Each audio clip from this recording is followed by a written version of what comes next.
ఏ పాటు లేకున్నా సాపాటు ఉండాలని మనిషికి ఎట్లనో సర్కారుకు అసెంబ్లీ బడ్జెట్ సమావేశాలు కూడా అట్లనే. సర్కారుకు వచ్చే ఆదాయాన్ని చేయాల్సిన ఖర్చులను ముందుగానే అంచనా వేసే లెక్కలుంటాయి కదా. కాబట్టి ప్రతి ఏడాది తప్పకుండా జరగాల్సిందే ఈ బడ్జెట్ సమావేశాలు. అగో ఆ బడ్జెట్ సమావేశాలు ఇవాళ సురువైనాయి. కాంగ్రెస్ పార్టీ వాళ్ళు ఎప్పటికంటారు కదా అసెంబ్లీకి రాని కేసీఆర్ అని. అగో అందుకే కావచ్చు నేను రాకుంటే మీరు జనానికి చేయాల్సిన పనులు ఏ పార్టీ ఆగిపోయినాయో చూద్దాం, ఇప్పుడు వస్తే ఏ పార్టీ ఎలుగబెడతారో అది కూడా చూస్తాం అన్నట్టు నందినగర్ నుంచి కారులో బయలుదేరిండు కేసీఆర్. సారు అసెంబ్లీకి పోతున్నాడని సంబరం కొద్దీ కొంతమంది పువ్వులు చల్లిండ్రు. అసెంబ్లీ కాడ సార్కు బీఆర్ఎస్ పార్టీ ఎమ్మెల్యేలు స్వాగతం పలికిండ్రు.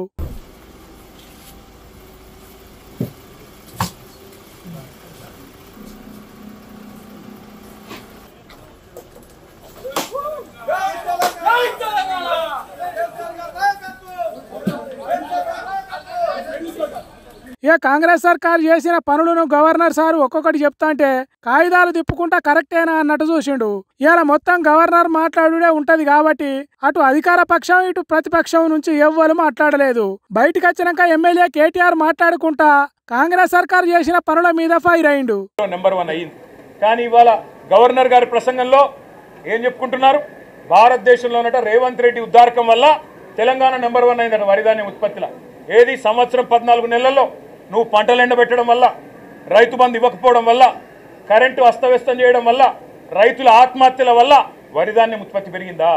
సిగ్గన్నా ఉండాలి మాట్లాడడానికి ప్రభుత్వానికి, కనీసం సోయన్నా ఉండాలి. ఇవాళ ఒక్క కొత్త ప్రాజెక్టుకు ఇటుక కూడా పెట్టకుండా 1,62,000 కోట్ల అప్పు చేసినందుకు గవర్నర్ గారు ఏమైనా మందలిస్తారేమో రేవంత్ రెడ్డి గారిని అనుకుంటే, మరి అక్కడ కూడా గాంధీ భవన్లో ఒక కార్యకర్త చేసే ప్రసంగం లాగా ఇవాళ గవర్నర్ గారి ప్రసంగం సాగింది.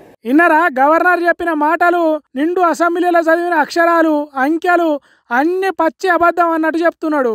సరే ప్రతిపక్షం అన్నాక గాయంతనరా గాని ఈ బడ్జెట్ అసెంబ్లీలో పటాన్ చెరువు ఎమ్మెల్యే గూడెం మైపాల్ రెడ్డి కేసీఆర్ ను కలిసిండని ఓ ఫోటో బయటికి వచ్చింది.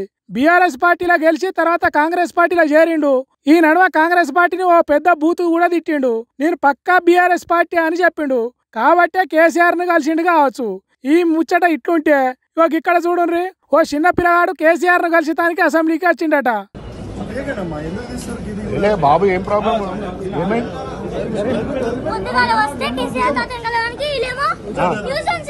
ఎందుకు వచ్చిండో ఏం మాట్లాడటానికి వచ్చిండో తెలియదు కానీ పొద్దుగాల వచ్చి గేట్ కాడ ఉంటే పోలీసులు న్యూసెన్స్ చేస్తున్నారట. ఏదో ఫోటో కాగితాలు పట్టుకొని వస్తే ఎవరో వీడియో తీసుకుంటే ఏమైంది అంటే ఈ ముచ్చట చెప్పిండు పిల్లగాడు. దీన్ని చూసిన బీఆర్ఎస్ పార్టీ వాళ్ళు కేసీఆర్ మీద ఉన్న అభిమానం చూడుర్రి అని అంటే కావాలనే ఓ పిల్లగాన్ని అసెంబ్లీకి పంపి ఏదో షో చేద్దాం అనుకున్నారు. కానీ కుదరలేదు అని కాంగ్రెస్ పార్టీ వాళ్ళు అంటున్నారు. దీంట్లో ఎవరు చెప్పింది నిజమో మనకు తెలియదు కానీ అసెంబ్లీ సమావేశాలు వాయిదా వేసిండ్రు. ఈ బడ్జెట్ సమావేశాలు ఎన్ని రోజులు నడపాలి అనే దాని మీద నిర్ణయం తీసుకొని ఎప్పటి నుంచి అసెంబ్లీ సురువు అవుతుందో చెప్తారట.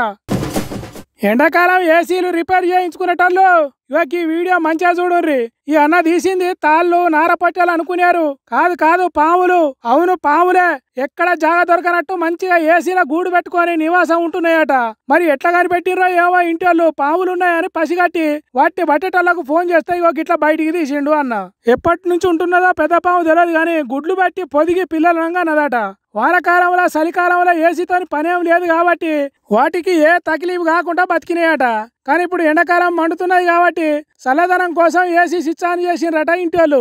లోపల పాములున్నాక ఏసీ ఏం పని చేస్తుంది? ఏసీ సప్పుడు లేదట, చల్లదనం లేదట. ఏందని చూస్తే బుస్సు అని బుస్సరాజులు సప్పుడు చేస్తున్నాయట. విశాఖ జిల్లా పెందుర్తి ఏరియాలో ఉన్న సత్యనారాయణ అనేటనే ఇంట్లో ఏసీల పాములున్న ముచ్చట ఇది. అందుకే ఈ అన్నను పిలిచి బయటికి తీపిచ్చిండు. కాబట్టి మీ ఇండ్లలో కూడా ఇన్ని రోజులు వాడని ఏసీలు ఉంటే జరంతా చూసుకోండి. పాములకు కూడా ఉడకపోసి ఏసీలలో జొరుతాయి జర పైలం.